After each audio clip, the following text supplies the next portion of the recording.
Hello and welcome to News at 10 on TV3. We're also live on 3FM 92.7. I'm Stephen NT. Let's first take a look at today's major news highlights.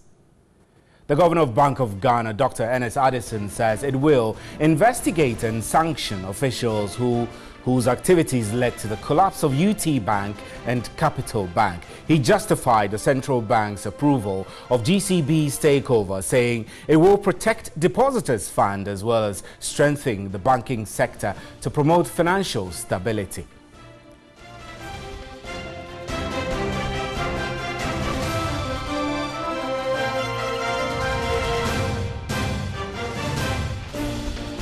And the head of banking supervision at the Bank of Ghana, Raymond Amanfo, says a sizable number of workers of both UT Bank and Capital Bank will be laid off due to the transfer of deposits and assets to GCB Bank. Meanwhile, some 7 undercapitalized banks are working on their capital plans to avoid insolvency. And the Abeka District Court has remanded Charles Frimpong, the man accused to have killed a mechanic at Alajo in Accra. Charles Frimpong has been charged with murder.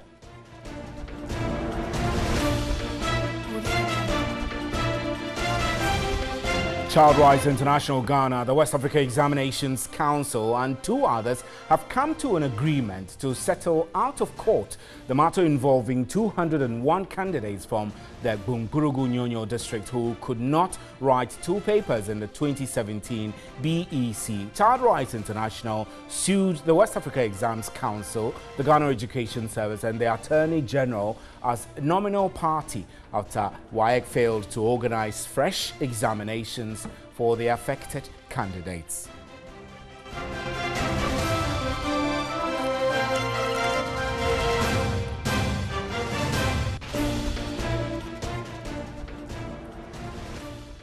Those are our major news highlights. Remember, we're streaming live on our Facebook page, and you can also hear us on 3FM 92.7. Up next is the big one.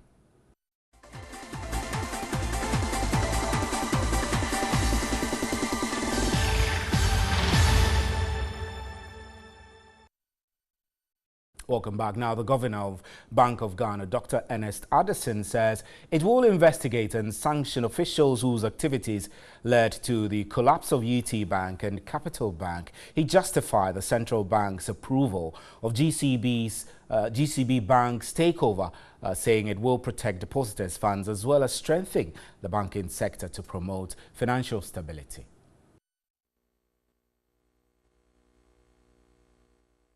The last phase of Bank of Ghana's action would involve a thorough investigation of the operations of UT Bank and Capital Bank.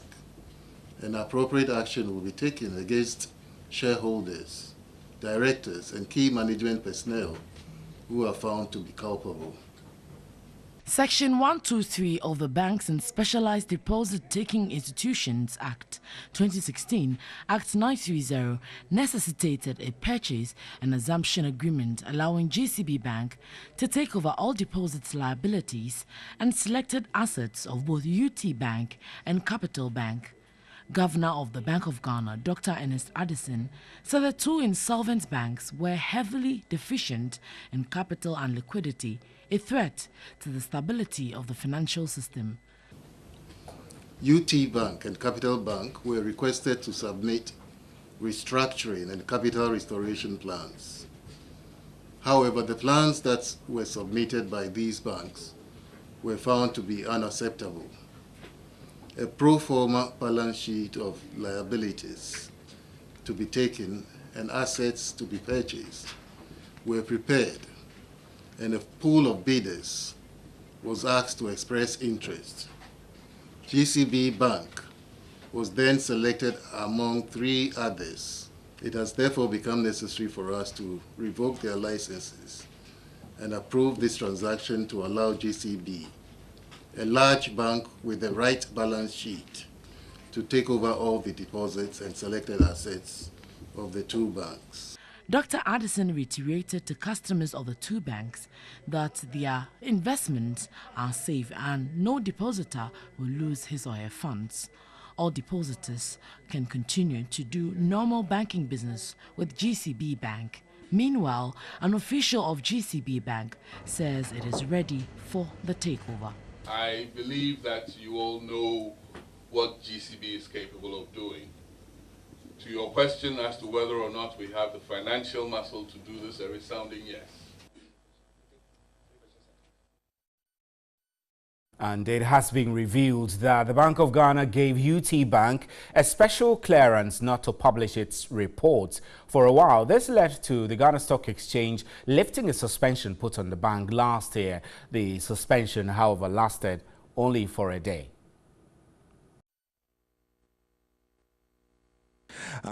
Here with my colleague, Paul Sowa, who has been reporting from the Ghana Stock Exchange for some time now, and our resource persons to give us the answers we will be seeking are Edem Apenyu, MD, First Bank Brokerage, and Victor Avevo, Head of Securities Trading and Sales at Carl Brokers. The UT stock, what happens to the stock? This is not the first time UT has seen something like this. Late last year, there was a halt in trading.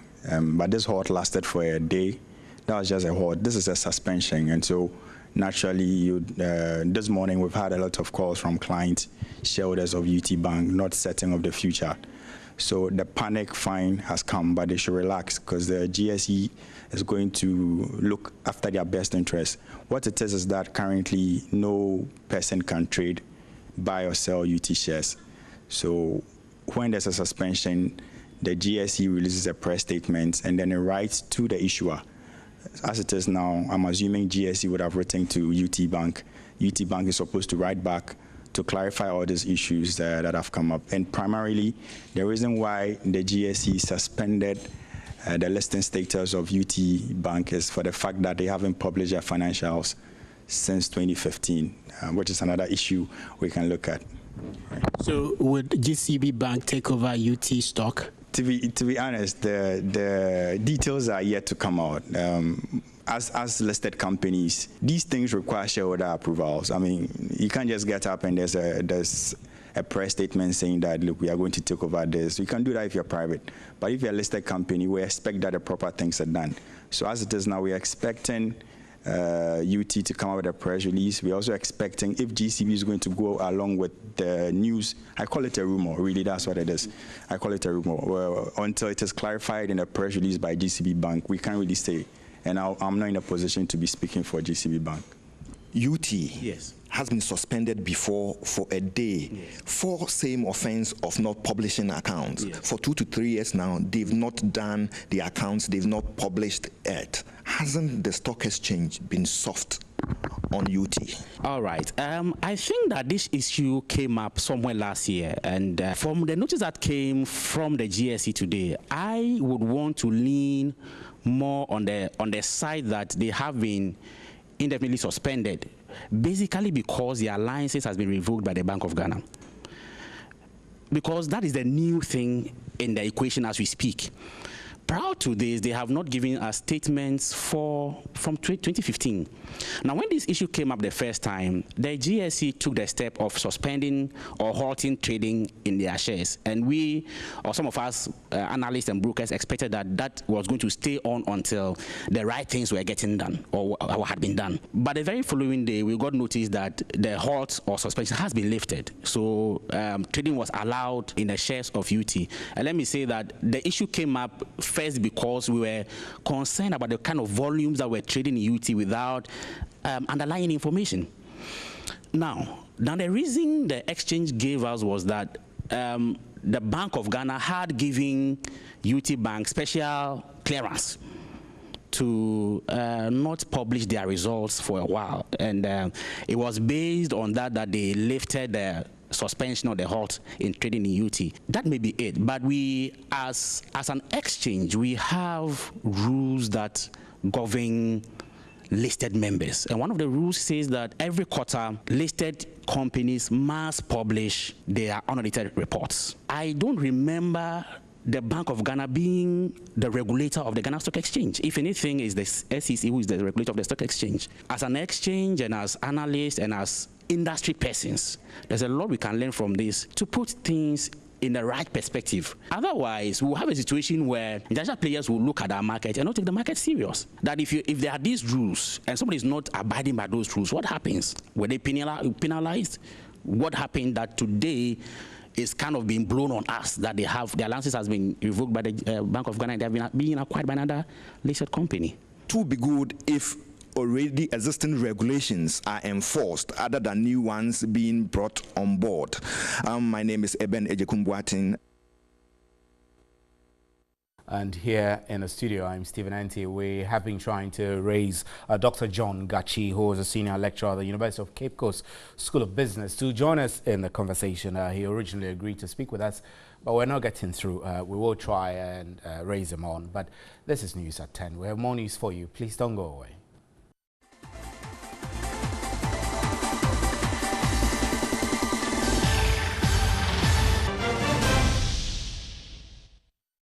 Welcome back. Now, gunmen have shot 18 people, shot dead 18 people and injured others at a cafe in the center of the capital of Burkina Faso, Ouagadougou. At least 8 foreigners and 7 locals were among those killed in Sunday evening's attack on the Aziz Istanbul cafe.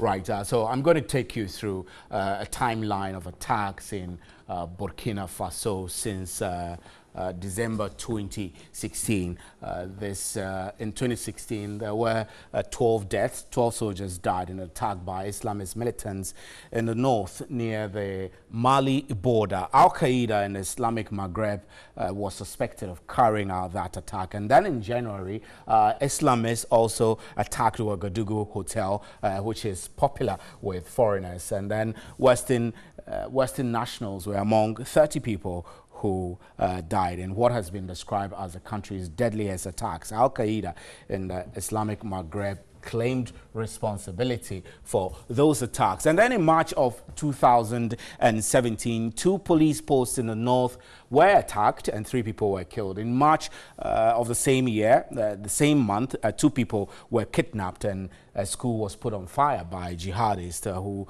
threatened educational establishments. In August of the same year, 20 people were killed and a number of people were wounded in Ouagadougou. So there was suspicion that this was the work of the affiliates of Al-Qaeda, which was active in the Sahel region. Ansarul Islam, or Defenders of Islam, has also emerged as the umbrella for all Islamist operations in northern Burkina Faso. It is led by a radical imam named by officials as Ibrahim Malam Diko.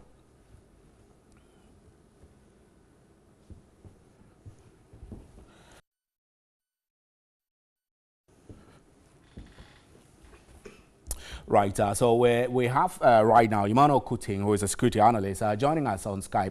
Mr. Kuting, how are you, sir? Thank you very much for joining us. This is not the first time we're hearing of attacks in Burkina Faso. There is that's not coming as a shock to you, or you would say is beginning to become worrying. Well, thank you, Stephen, and good evening to your cherished viewers. Before I come to your question, let me use your platform on behalf of the Africa Center for Security and Counter-Terrorism to offer our condolence to the government and people of Burkina Faso and all nationalities who were casualties in this cowardice attack. Yes, like you said, these incidences have been happening over the period in Burkina Faso for some time now. But we need to be asking ourselves certain questions, right from ECOWAS as a regional body. If you look at the ECOWAS protocol, an attack on one is an attack on all other member states. What has been ECOWAS' responsibility to its member state as far as counterterrorism measures are concerned? The last time I checked, even the counterterrorism strategy implementation plan that were put together by ECOWAS have not been rectified. And it's more gratifying to know that even down to member states, apart from Nigeria, all member ECOWAS countries have not got any counter-terrorism implementation, strategy and implementation plan in place. So how then? Mr. Kuti, let me come in. So what you're suggesting is that this is a failure of strategy. It shouldn't be seen as a lapse in security only, but seen broadly as failure on all strategic institutions and authorities to put in place the right strategy? Well, I'm trying to apportion the blame proportionally. That's why I'm starting from ECOWAS. Surely there's institutional failure. So if you begin from ECOWAS, you cannot draw the lines to the respective countries. And let us not shy away from certain things. There's a saying that if your friend's beer is on fire, you need to get a cup of water near your own beer. And that is the kind of fear that is engulfing countries that are otherwise not used to this kind of attacks, in special reference to Ghana as a virgin country. But what can we do as a country to prevent some of these things? I think that security is so expensive. And if you look at our security infrastructure, it leaves much to be desired. So when you say security infrastructure, exactly what do you mean?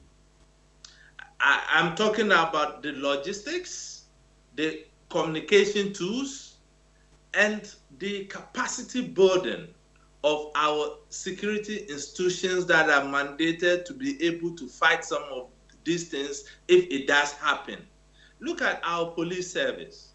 What is the state of our counter-terrorism unit? You cannot write, you cannot say anything good about it. The last time I checked, our training grounds in Palogo has been disbanded for lack of funding.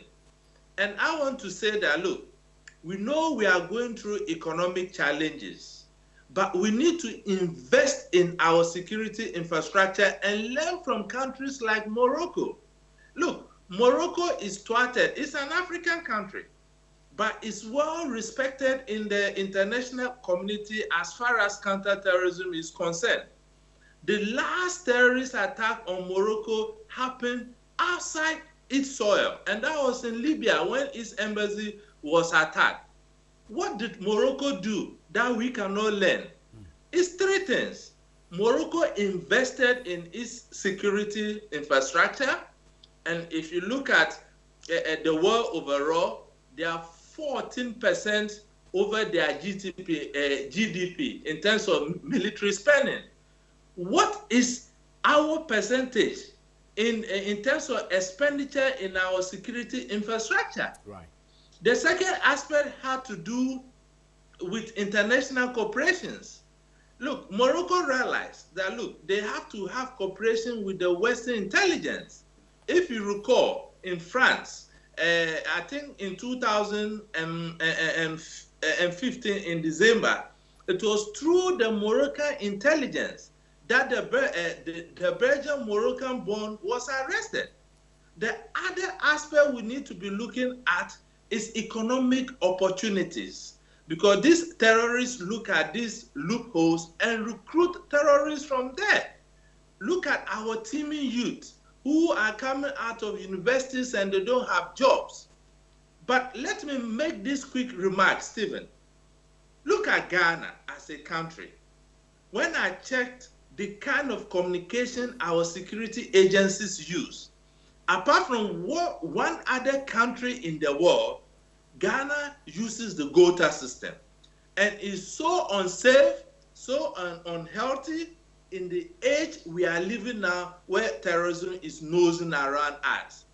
And what is so depressing is that we have foreigners who are in the control towers of these rooms and directing our security communication. How sovereign are we as a state? And how can we even trust these people? So it's a debate I am throwing overboard. Exactly. For you as journalists to look at it, because we must leave a legacy that our children and grandchildren can be protected. Kuti, But there's one other thing. We can have all of this in place, but security is a collaborative enterprise. Right. We as citizens, are we prepared to have shares in this enterprise? That's what we should be asking ourselves. Right, Mr. Kuting, we're grateful for your time. Thank you extremely. Mr. Kuting is the Executive Director at the Africa Center for Security and Counterterrorism. Let's move away from counterterrorism issues. President Akufo-Addo has reiterated government's agenda of rapid and aggressive industrialization and agro-processing to improve the economy. The president was speaking at the opening of the second National Policy Summit in Accra. The two-day second National Policy Summit under the auspices of the Trade and Industry Ministry is an avenue to present government's 10-point agenda for national industrialization to Ghanaians, investors, development partners and other relevant stakeholders. The 10-point agenda include industrial transformation, the One District, One Factory initiative, establishment of industrial parks and special economic zones, and promoting small-scale enterprises development. The rest are improving domestic trade and promoting made-in-Ghana goods, industrial subcontracting exchange, improving business regulatory environment, and promoting public-private dialogue and consultation. The agenda we have is very ambitious, very comprehensive, but I'd like to suggest to anyone who may have that kind of opinion that transformation does not occur by chance. If you want to transform, it requires bold and ambitious policy interventions.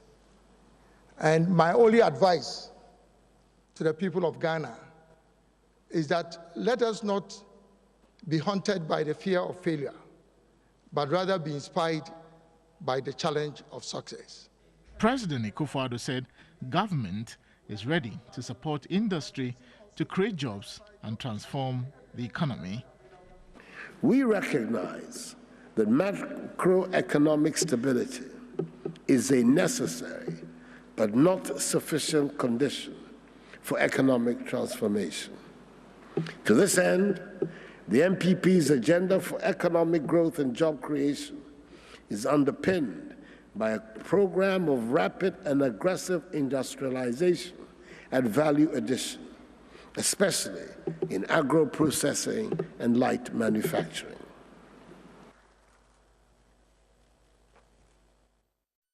And the assembly grader for farming in Daboya West that disappeared for over 3 years has been found in a bad condition. Assembly member Kwesi Frimpong hinted the assembly purchased the grader to open up feeder roads in the district, but it disappeared 3 days after the district chief executive was appointed. Eva Tibokas reports. The assembly member Kwesi Frimpong revealed the grader was acquired to open up feeder roads in the area, but disappeared shortly after purchase. We just wake up and we couldn't find the bulldozer at the assembly grounds. I questioned the coordinating director. He said the bulldozer has been sent out. For what? That they are going to do some contract work with a Chinese company in Tamale. And fortunately, I've been able to interact with the district chief executive himself. He also said they sent it out purposely because of our ex-gratia. He alleged assembly members made frantic efforts to know the whereabouts of the grader, but to no avail. And finally, we learned the bulldozer has been sent to one contractor's farm to clear the land for him to put mango, to do mango plantation. We asked of the accounts of the bulldozer to assess to know how much is in the accounts of the dozer. The question was, the dozer has no its own accounts. Kwesi says the grader is back after 3 years, but returned as scraps.